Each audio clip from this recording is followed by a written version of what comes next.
Oh, look what I'm starting my week off. Isn't this going to be fun?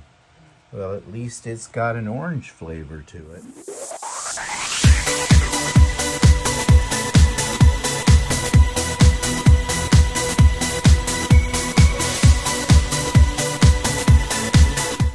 Good morning, everybody. It's Stephen here for Bland Designs and the Idiot Quilter, and welcome to my weekly vlog for Monday, January the 29th, 2024, and it's vlog number 347.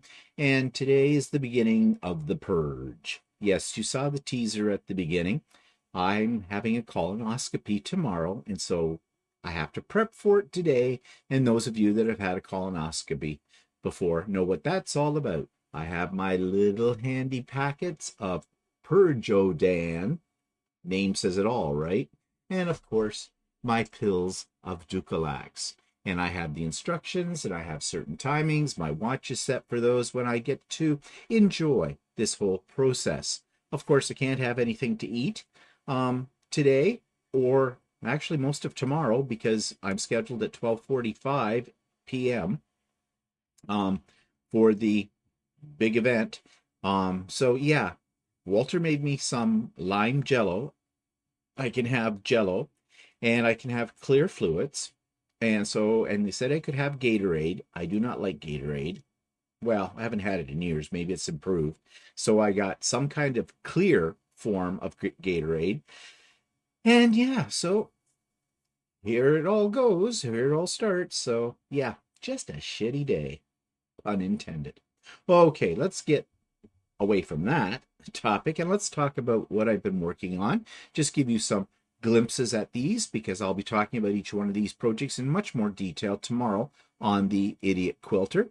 But the first one that's up, this you have seen in pieces. It is now all together. It is not quilted yet, but this is based on Stephanie's block design that she did during hers and Shannon's virtual retreat a couple of weeks ago. I decided I love the block so much that I was going to make it into a quilt, and I did. And this is a very large quilt top, and I have some plans for custom quilting it. Hopefully I might get it on Lucy later today. I have a ton of things to do today to keep my mind off of food. And yeah, so I have given this a name. It is called Stephanie's Ninja Stars. And tomorrow I'll tell you how I came up with that name. The next project I'm working on is my Folk Rabbit in the Hoop embroidered table runner. I have all the pieces done now. I finished those up yesterday. So one of my projects later today is to sew this sucker all together. And then put a backing on it, do a little bit of stitch in the ditch to hold everything together, and it will be done. And this is going to be a gift, and I can't tell you who it's for.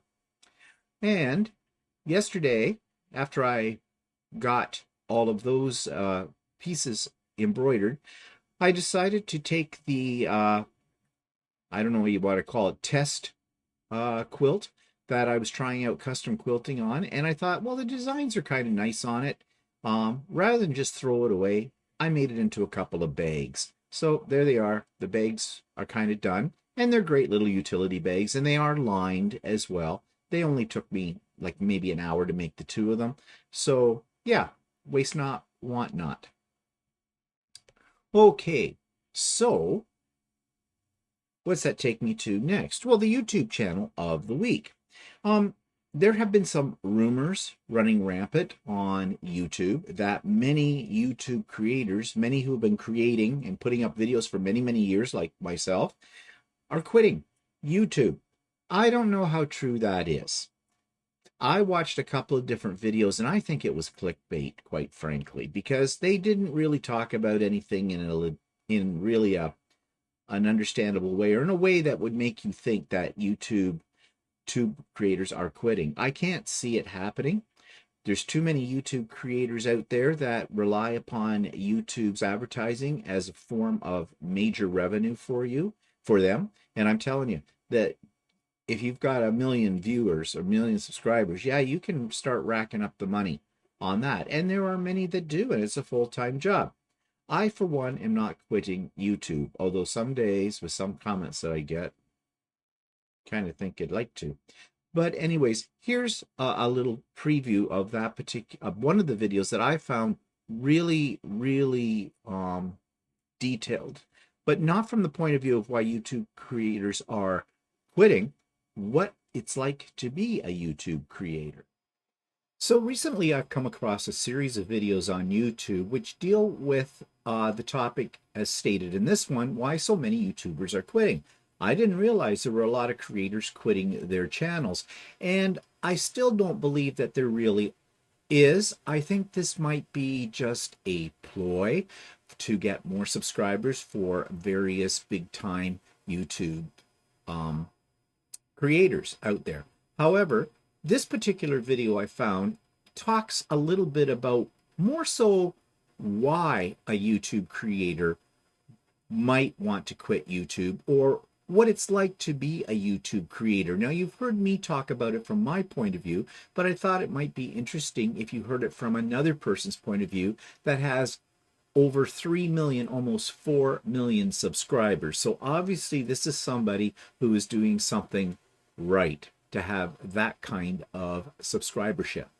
But I found it very interesting, some of the points he talks about, and I could very much relate to them. So if you wanted more of an inside creator's view of what it's like to basically do a YouTube channel and the stresses that may come with that, then you may want to check out this video by Rick B2, Why So Many YouTubers Are Quitting. So you will find a link to that YouTube video in the show notes below. You'll find a link for Sewing with Stephanie and Stephen this coming Wednesday, 9 a.m. We start that. All are welcome. There is a men's sewing day. It's the first Sunday of the month. February is coming up this coming weekend. And as you know, frog in my throat. And so I will have a men's sew day this coming Sunday, February the 4th, at 8 a.m. is start time. Come and go as you please. Now, it only runs till 3 a.m. in the afternoon. And those of you on my mailing list for the Men's Sewing Day will have already received, by the time you see this, an email with the link. But if you didn't get one, or you're not on my mailing list, then if you look in the show notes, you will find the Zoom link. It is a Zoom. It's not a YouTube Live. You will find the Zoom link for the Men's Sew Day on Sunday, this coming Sunday, February 4th.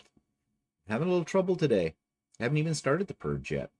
Okay, and then there is a link also to the explanation of my 10,000 bash. If you haven't seen that already and you're planning to attend, then I highly recommend you watch that video. It gives you all the details about that event, which takes place on February 10th. More about that a little later in today's program. There's a link to all my friends' YouTube channels, so please support them. Shannon and Russ and Stephanie are very close to their personal goals for numbers. So if you have not subscribed to them, please do. That will help them out a great deal. And there's links to last week's videos as well in the show notes. So let's check out the weather, shall we, today in my area? Well, it is not too bad today. I don't know what this is. Click for health information. Low health risk. Okay, who cares? It's air. So in my town right now, it is -1°C. That is not really cold. Yes, it's below freezing, but just slightly. With a high today of 3, it says. So yeah, that's chilly, but really that's not what we would expect in January here. We would expect it to be a lot colder and snow. And we really don't have much snow in my area. Now, places north of me have more snow, of course, but as you've heard me say before, we're on the lake, so the lake affects our climate. I don't think there's any snow in the forecast. There is not. For the next week, looking at it here, no snow. In fact, Friday, Saturday, and Sunday are supposed to be really sunny. However, temperatures are dropping. By next Saturday, we're supposed to be at a high of -5, and then a high of -1 on Sunday, and then Monday -4. So I don't know if that's closer to seasonal or not, but maybe. it has not been a severe winter for us here where I live. I know in other parts of the world, especially in the United States, in some parts, things have been really weird. Um, Makes you wonder, is this all part of climate warming, or does it have that El Nino or whatever that thing is called? Is that an effect from it? Who knows? Who knows? It's weather. As much as we like to think that we can predict it, we can't. It's Mother Nature. There's a good reason why Mother Nature is a mother, okay, a female, because, can anyone ever fathom the mind of a female? Mother Nature lives up to that. So, yeah, that is what is happening on the weather front in my area. Okay, so that takes me to what's pissing me off this week, besides the fact that I have to have a colonoscopy. Um, I know for Americans right now, the big thing besides football is the whatever they call it, the primaries or whatever, or leading up to the primaries, where I'm not going to pretend I understand American politics. I don't think anybody does, including Americans. Quite frankly, I think the way Americans pick a president or how they do elections is just plain stupid. Sorry, but it is. But anyways, needless to say, there's lots of things going on about, the people running for the two parties, um, everything like that, all the mudslinging that goes on between politicians and that. And our country, although we have a little different system how we put people into power, we're not that much different when it comes to mudslinging amongst our politicians. So the latest thing that's happening here in Ontario, where I live, we have a Trump wannabe premier, the head of our province. He sucks. He's ruined everything he's touched his hand on because the man does not have the brain of an artichoke. He basically puts things into action that he doesn't think about, doesn't think about the consequences, doesn't think about how it's going to affect the common person, anything like that. I mean, he's a millionaire. What does he care? Yeah. And as stupid as he is, I think the people who voted for him in the last election are stupider. I mean, stupid is as stupid does, kind of a thing. But we're getting political ads now on television and on YouTube as well. YouTube's got a lot of ads anymore. It's almost like watching regular television. And these ads keep telling lies. And they are just outright lies. They're not just spinning information, they are outright lying about it. All this money supposedly they put into our hospital system and it's making it so much better. It's not better. And we still need nurses and doctors. And no, he's sticking that money into private care. So, one of the things I think Americans think about, or the rest of the world, is about our healthcare system in Canada. How, basically we don't have to take out a mortgage on our house if we go in for, a shot or something like that. Yes, but he's trying to get rid of that. He is trying to privatize it. He's trying to follow the American model of healthcare. And we say no as people, but he doesn't listen to us. He's talking about affordable housing. What's affordable housing for someone who doesn't have a paycheck? Zero. And he's giving all these contracts to the big developers who are his buddies in business. No one's going to have affordable housing. He just screws up everything. And I can't believe that there are still people out there who support him. But then again, there's people in the United States that support Trump too. Stupid is as stupid does.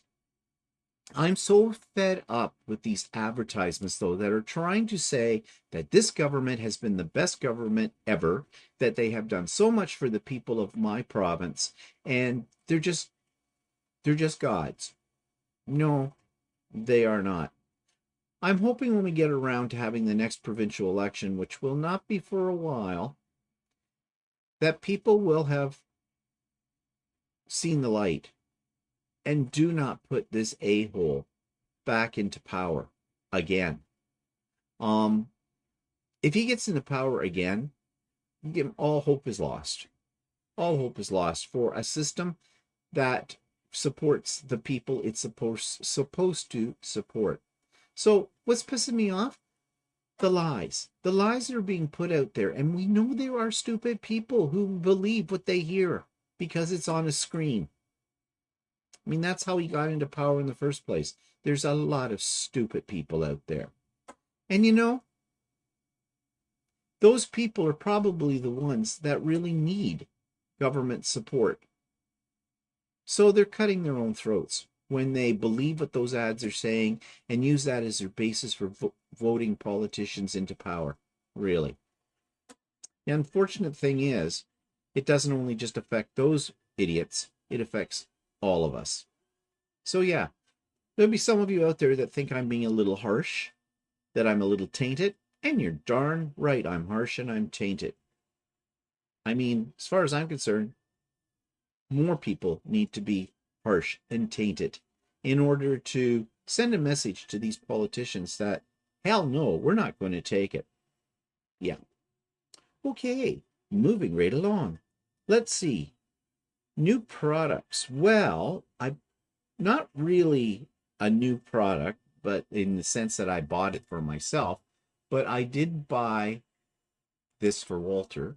And I was taking a bit of a chance when I did this because I didn't know if he'd want something like this. I'm trying to find the picture of it here. Here we go. Nope, that's not the right one.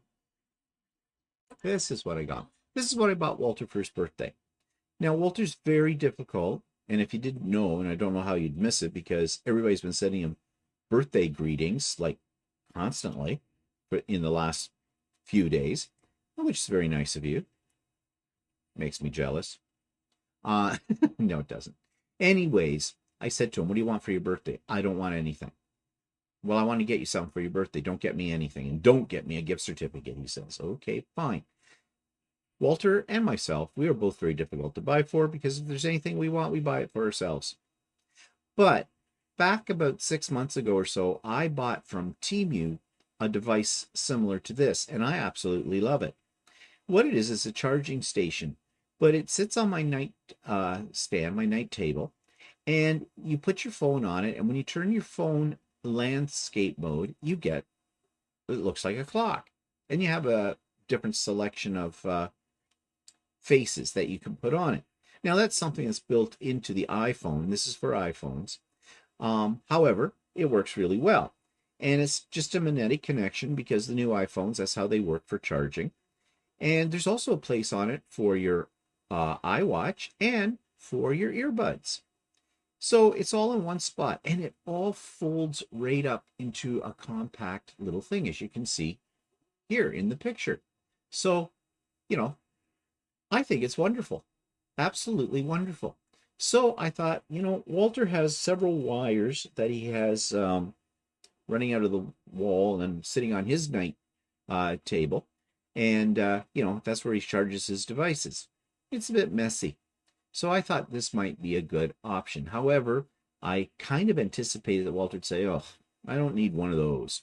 And it would sit in a corner and rot for all time. Well, I got it anyways, but I got this one from Amazon. A little more pricey than the one I bought on Temu, but a little better, I think. It feels heavier and a little stronger. And I didn't want to order it from Temu because Temu would have taken at least 2 weeks for it to get here, and I didn't think about getting this for him until about Tuesday of this past week. And his birthday was on Saturday. So this came, I gave it to him. He loves it. Makes me feel good. He actually likes the gift I gave him, and he's using it, and it looks great. So that made me very happy this week. So that was one thing I bought. Another thing I bought, which had nothing to do with Walter, you know that we are doing a whole series on So Chatty on machine embroidery. And one of the things about machine embroidery is you put your files into your embroidery machine with a USB drive. USB drives are really cheap these days, and I only needed 16 gigabyte USBs. And my plan is to put a lot of my files in categories, one category per USB drive. So I needed more of them. So I bought these. $35.99 for 10. 16 gigabytes each. Work like a charm. no problem there. So, yeah, I mean, I remember the days when USB drives first came out and they cost over $100 for like 4 gigabytes, or not even 4 gigabytes, for like, well, yeah, it might have been 4 gigabytes, something like that. It was astronomical. But of course, like everything, after it's been around for a while, it usually comes down in price and it becomes now almost a disposable commodity.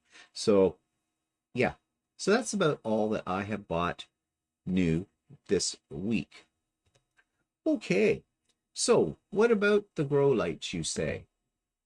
I can hear you. Yeah, I'm sure.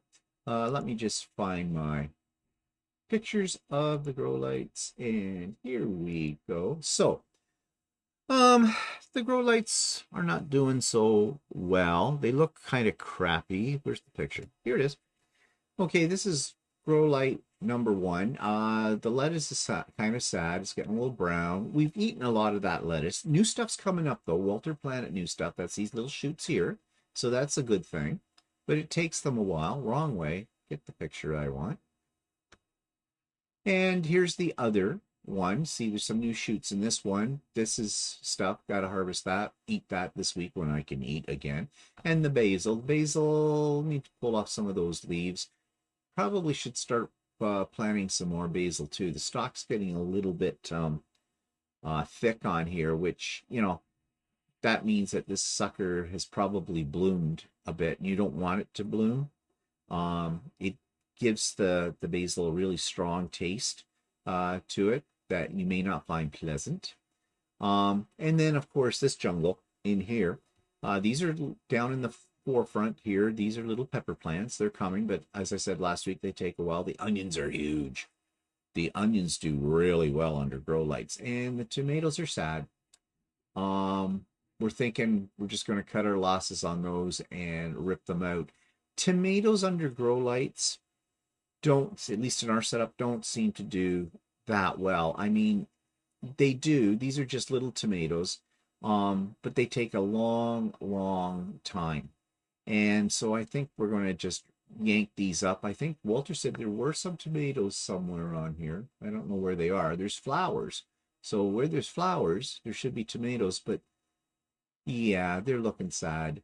So I don't know. We may give them a little bit longer, but then just rip them out and plant something else that we'll know will do well in these pots. The peppers do well. They just take a long time. So we should get more of those on the go. So yeah, the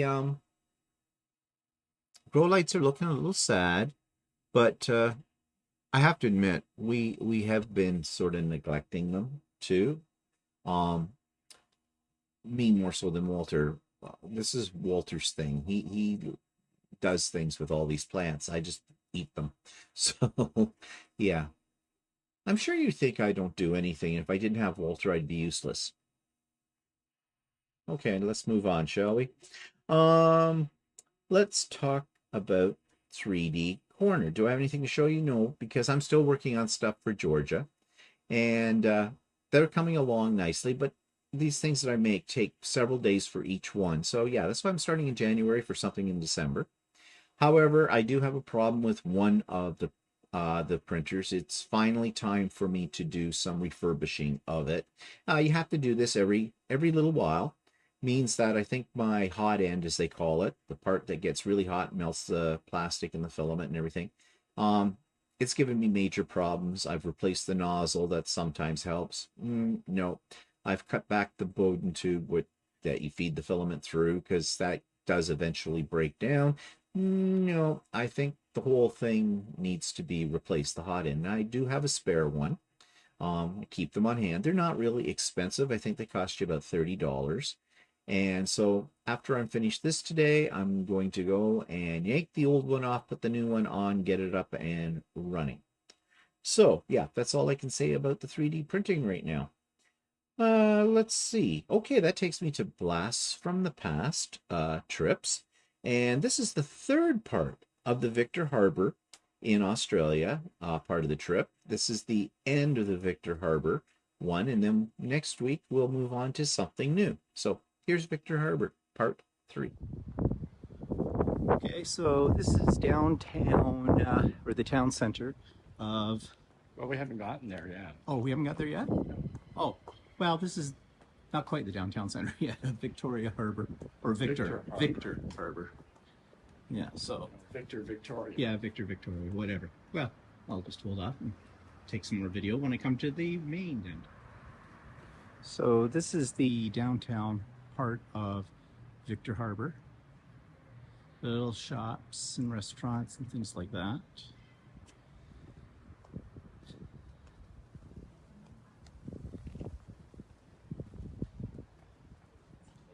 Quaint little place. Has a shopping center too. We were just in there. Gotta get some booze. And here's just another perspective. There's sort of downtown. There's not a lot here, really. And the stores that are here are kind of like... There's White Rabbit Adult Boutique. Ooh. Where down? It's really more geared to everyday buying, but I've noticed a lot of the people on the streets are kind of senior citizens. So I wonder if it's a retirement community. Well, mind you, it's also during the day. Well, that could be. Okay, so this is the beach or the coastline down here in Victor Harbor. As you can see, I suppose you could down there if you wanted to go swimming, you probably could. I'm probably picking up all the wind in this, so you probably can't hear most of this, but so just enjoy the view without a commentary.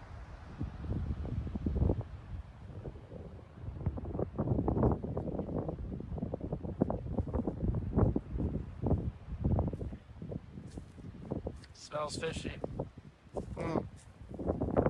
Probably because it is. I don't know how far up there you want to walk. Okay, so this is called Granite Island and it has a causeway to it for pedestrians, and so we're going to walk across to Granite Island. Why are we doing this? Because there's not a heck of a lot of anything else to do.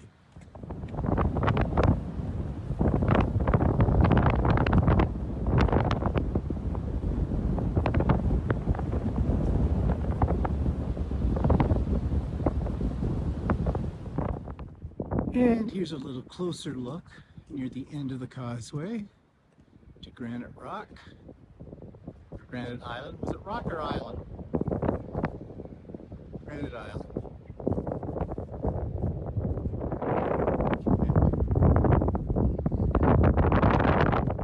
Right.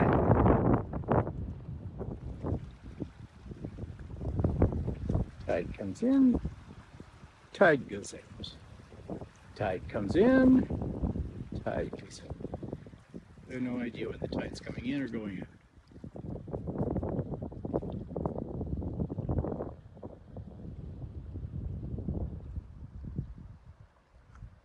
And that's where we came from, and that's where we're going back to. So after our brisk little walk out on that causeway to Granite Island, which was about 0.9 of a kilometer each way, we're now sitting on the balcony of our spa room at the Anchorage Inn, having a beer.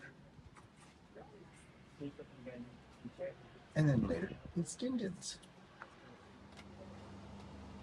Okay, we just came back from dinner in the dining room here, Valentine's Day. They were doing sort of a special evening of that. They had a special menu. But you could pick from the regular menu. The special menu had a lot of seafood and fish and kangaroo.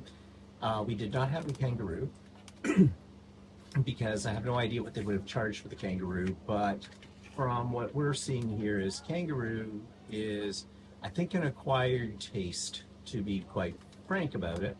From what we know, is a little on the tough side and a bit gamey from what we've heard. And that was from natives. But anyways, the one thing I'll say about them is they're so friendly, but they have very different ideas of what service is when it comes to the food industry from what we're used to in Canada. They're very nice. They're used, though, people coming up to the counter and ordering their food, getting a number, and then they bring it to you. But tonight they were doing sort of a special service where they actually came to your table and took the menu. And they were a little, or your order, they were a little disorganized. Like we ordered some, what they called warm bread with balsamic vinegar and olive oil and something else that I don't know what they called it, but it was granular kind of stuff. It was sort of a spice mix, wasn't it? Or Yeah. which I think what you were supposed to do is, I think you were supposed to dip your bread like what we have. At I home. tried that. It was okay, but I didn't really care Yeah, for the I tried a little flavor bit that much. by trip, but the balsamic vinegar and olive oil were in a little pot, a little saucer, as opposed, well, not even a saucer, in a, In a pot, like it was like in a jar type thing. so And- it didn't mix. I even tried to stir it around to get the oil and the Yeah. vinegar to mix Well, together. at home when they do that, they put it in a flat plate. Yeah, so So- that it, because it's oil Yeah. and it's vinegar, they don't mix very well. Like they have to emulsify, and the only way you can get them to emulsify is to put them in a shaker and shake them. But when they do this at home, like Walter says, they put it on a flat saucer plate, so that they don't really mix. But when you dip the bread in, you get both some of the balsamic vinegar and the oil. In this, all you got was Oil. because the balsamic vinegar Sunk to sunk the right to the bottom. I even tried to stir it up with a fork to get it going, and that didn't work. And I can't say that I cared for the taste of the olive oil they used. Their olive oil seemed to be kind of a heavy olive oil, Yeah. so I don't know. But then that just may be because that's what olive oil here is like. So fine. The bread was very nice, though. I'll say that. It was nice and warm, and it was fresh and the whole bit. And they probably make it here or whatever, so that was okay. But no side plates. I mean, we sat at the table. It's Valentine's Day night, and they have signs all over about book early for Valentine's Day and the whole bit. So you think it might be a little bit more special. So they might have like tablecloths. Not that I need a tablecloth. I mean, I don't care about that. But I'm thinking for guys that might be bringing their wives or their girlfriends for this out, when you want to be a little bit more special, I mean, the prices are not particularly cheap. So, I mean, No, I don't think the prices were really. well, they weren't out of the way. But we ended up having the steak, and it came with what they call roasty or roasty potatoes or something. potatoes, which we've had before, which are kind of like a thick scallop potato that may have been, I don't know, fried a little bit. They come in cubes. They're actually quite tasty. Although the ones we had tonight, they They didn't look too pleasant. It No. was sort of a chunk on your plate, but it tasted okay. Yeah, this tastes okay. And the steak came, and we ordered the medium rare. Then I got thinking afterwards, ooh, that might have made a bit of mistake because it might come blue, and I don't want blue with it. I should have ordered it medium. But no, it was a surprise. The steak was good. It had a peppercorn sauce with it, which was tasty too, nice. And it didn't say it was going to come with steamed vegetables. It was broccoli, which was fine because I kind of wanted some vegetables because we haven't eaten a lot of vegetables and fruit on this trip. But that was nice. That was okay. But the other thing was, we were told if we made a reservation tonight in the restaurant because it's a special night and because we have a spa room, we would get a free glass of wine. So when we went into the dining room earlier and made the reservation, I did mention that to the girl. She didn't seem to know anything about it, but she was very nice about it. She said, well, I'll check that out. I said, well, it was the lady at the front desk and whatnot. And she went right out and checked it. She said, oh, yes, make a note of it and the whole bit. But they're a little disorganized. As I said, I don't think they're used to doing table service at all. So I think it was throwing them tonight when they were doing that. So I had to mention to them again about the wine, and it made me feel a little uncomfortable because, you feel like you're being a cheapskate because they've offered you a free glass of wine, but they're the ones that offered it. So I figured, now what a glass of wine costs. So anyways, we got that. It's the only choice we had was their house wine, which was a Shiraz, and it was fine. It wasn't terrible. It wasn't that great. But if we'd ordered that by the bottle, it would have been $40 a bottle for it. Which, $9 a glass. Yeah. yeah. Well, 850 glass Yeah. is what it worked out. Well, that's what. Okay, well, we'll come to that. Anyways, we were going to order a bottle of wine at first, and I said to Walter, you know, I have a feeling by the time we see the wine, we get it and the whole bit, because the way they're doing things, maybe it's not really worth ordering a bottle. I mean, we can get them by the glass. And I said, drink slowly. And needless to say, it did not take long for dinner. Um, and that was fine. So we just had the one glass of wine. So when I went up to the bar to pay, because that's how you do it, I could have put it on through the room, but I figured if I did that, I pretty much figured they would charge me for the wine, just because they were seemed to be very confused about that. Um, and I'm glad that I did pay it up front and not put it on the bill, because it was $101, and then walked out there and I got doing the math in my head. The steaks were $35. We got a bottle of sparkling water. I'm not sure how much they charged for that, but even if they charged like $8, $10 for that, and then and that was all we had. Oh, and the bread. And the bread was what? $8? $6? Okay. So okay, do the math. Two steaks, 35 apiece, $70. Add the bread, $76. Remember, everything already includes tax, the whole bit at that. So the bill came to, oh, and then we had the sparkling water, which we're not sure how much that was. But even if the sparkling water was $10, that would put it at $86. I paid $101.50. Now, I did see on the bottom of the menu that it said on public holidays there was a 1.5% surcharge on stuff, because you see, you don't tip them here. So maybe for public holidays that's, you know, extra, because maybe it's more work for them, the whole bit, and that's fine. Now, Valentine's Day is not a public holiday. However, I wouldn't have been surprised if they, you know, considered it still a special occasion because they were doing table service sort of a thing, that they would have charged us, and that would have been fine. But the math didn't add up. So I went right back in and I said to her, by chance, I said, did you happen to charge us for the glasses of wine? She was still a little confused, but she looked up and she says, oh yeah, she says, that's right, I forgot. You know, very nice, very apologetic, you know, no complaints whatsoever about the people serving us, because they couldn't be nicer. I just felt really cheap. But, you know, that was $17. Like, it was $8.50 for each glass of wine. So $17. So anyways, she gave me, now I had paid on my credit card with it. She wasn't really sure how to do a reverse charge on the whole bit, and I sympathize with her, because it's not easy to do it. I know from working in retail too, with that wasn't going to work. So she just gave it to me in cash, and that's fine, whatever. But the bottom line is, the steaks were good, the wine was so-so, but you know that it's always a hit and miss with wine, depending, unless you know of what you're getting, you know the brand. So I'm not holding that against anybody. A little disorganized.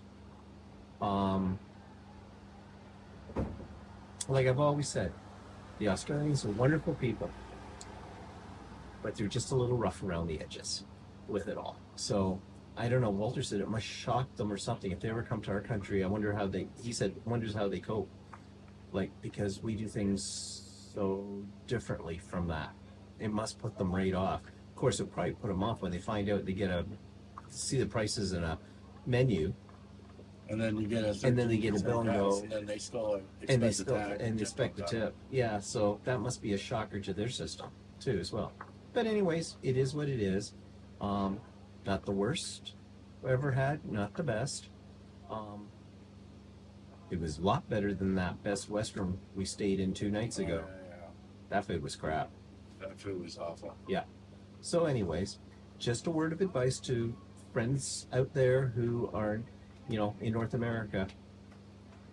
It's a little different here. So, but that's fine. That's why you travel, you know, to experience different things. Okay. That's enough for today. Tomorrow, where are we going tomorrow? We're going to Nuriyuta or something. Oh, what's there? That's the Vineland Hotel in Barossa Valley, where all the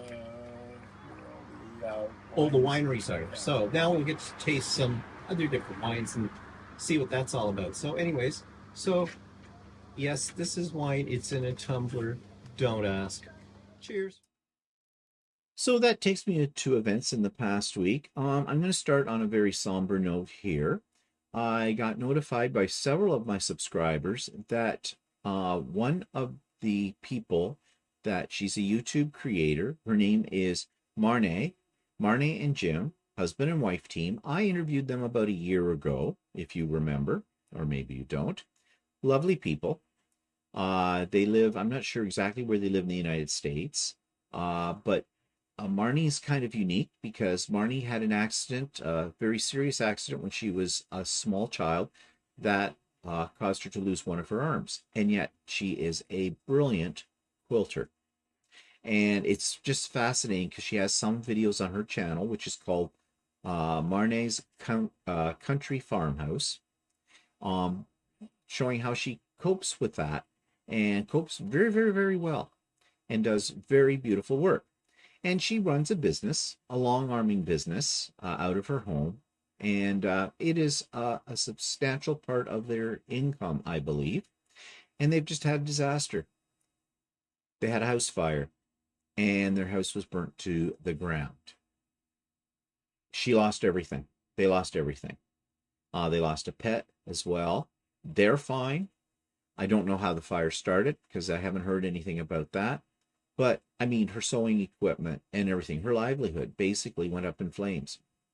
And there is a GoFundMe that you can find if you so desire to donate money to help them rebuild.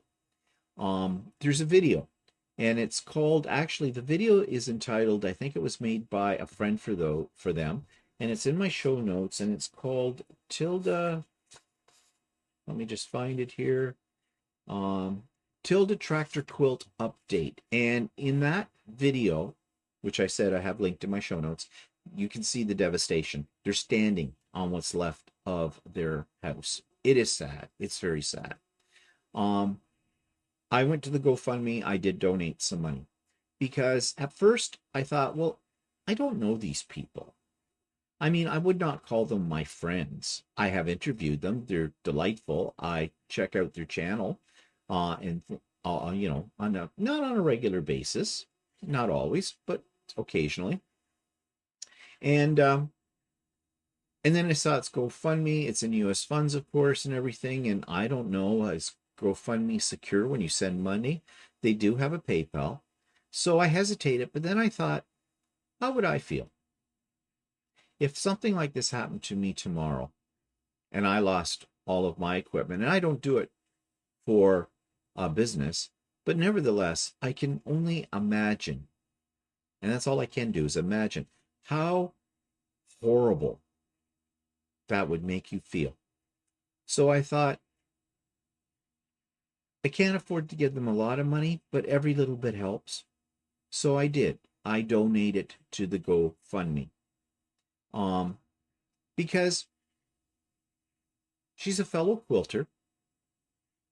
We need to support those people in our community. We are a tight knit community of quilters as well. She has a great YouTube channel. She offers a lot of very good videos that I'm sure many people have benefited from. So if you're of a similar mind, you might want to donate to their GoFundMe. But everybody is in a different financial situation. One thing you can do that won't cost you anything, though, is to subscribe to their channel, because they will get some revenue from advertising. So the more people that they have on as subscribers, the more they can bring in. It's not a lot, but every little bit in a situation like this, I'm sure, helps. So I've put the link to the video about the fire, and in the show notes of that video, you will find the link to the GoFundMe page if you so wish to donate to them. And I wish them the absolute best of luck, and I hope everything works out for the better and that they rebuild bigger and better. Okay, So, what else happened this week? Well, I mentioned Walter's birthday, and we talked about this on So Chatty, not So Chatty, on Stephen and Walter Live. And of course, besides him not giving me a good idea of what he'd like for, like whether we were going to go out or stay in, like what, or sorry, I'm jumping ahead of myself. My brain's everywhere, and I haven't even taken the laxative stuff yet. Anyways, I already showed you what I got him for his birthday, and that was like pulling teeth to figure out what to get him. Well, it's like pulling teeth to figure out what we're going to do for a celebration. Are we going to go out for dinner? Did he want me to make something? Well, I knew that was off the table. He had turned around and said he wanted fish and chips. We had a whole discussion about what fish and chips really are, British style, because we are Canadian and we are influenced by Britain still after all these years. And so fish and chips, we have discovered, is different in Canada than is in the States. So anyways, we're not going to get into that controversy anymore. So we did. We got the fish and chips, and it was great. And I don't like fish, but I don't mind halibut, as in fish and chips, halibut, bread it, deep fried kind of thing. So I thought I'd make a little video of what we had for dinner that night, so you can take a look at what we were talking about on Stephen and Walter Live. I tried to show this video yesterday on Stephen and Walter Live, and it didn't work. So it should work today. Okay, so this is the birthday boy. It's Walter's birthday, and he wanted fish and chips. And we come to understand that Americans don't really understand the concept of fish and chips. Fish and chips is a British thing, and here it is. Someone asked if we have it delivered. No, we just go pick it up because we have lots of fish and chip places like the Halibut House. But here you go. This is fish. It is halibut. It's not cod, although sometimes you can have cod if you wish. I don't like cod. And these are chips or French fries. But these are what chips really are, not potato chips. They're fresh cut French fries. They're fresh cut. And of course, we're having a little champagne with it too. And it comes with malt vinegar and tartar sauce. You have to have those two, although Walter doesn't like tartar sauce, with your fish and chips. So that's what we're having for Walter's birthday. So that takes me to what's coming up. Well, of course, you've heard all about the colonoscopy. We're not going there. But as of this coming Thursday, February the 1st at 9 a.m., I am accepting registrations for the 10,000 bash. And you've heard me talking about this. We're having a little celebration. It'll be a sew day, but I'm also giving people who register a free copy of my first pattern, could be my only pattern, for the quilt that I entitled Shannon's Way, that I entitled When Stars Collide. Sorry that I'm all over the place today. I don't know, my mind's on other things. Anyways, if you have not seen the video, which mentioned this already, that gives you the details about it, the link is in the show notes. Please do watch that. It explains a lot of things. For those of you that are getting ready to do the registration, it's going to be a mayhem and chaos for me as of 9 o'clock. February the 1st is Thursday, because you send in an email with your first and your last name and the email address you want to be contacted at, and I will put you to the list. And I'm going to do it in the order that the emails come in. They'll be time stamped by my system, and add them. You will receive, once I have you registered, an email saying that you are registered, and it'll have some other details about the day. It'll also have the link to my pattern for you, and it will have the Zoom link, because this is a Zoom, not a YouTube live. It will fill up very fast. I imagine before the day is done on Thursday, it will fill up. I have 96 places. So you've already heard me talk about how I'm going to handle it. For those of you that don't register, again, I refer you to the video for all of that, because I'll sound like a broken record as if I don't already, going over all of that again. Looking forward to it. The bash itself is actually on Saturday, February the 10th. Okay, and I've already mentioned the men's sew day this coming Sunday. And what else is coming up this week? Nothing much, but that's enough. So, hope to see you later in the week on So Chatty. We're going to be doing session number 2 about everything you want to know about machine embroidery. And that's going to be an ongoing series for the next few weeks.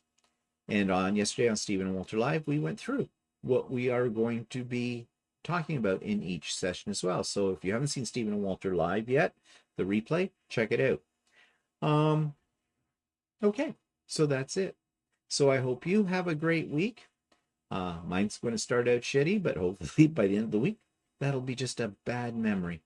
So have a good one. We'll see you later. Bye-bye for now.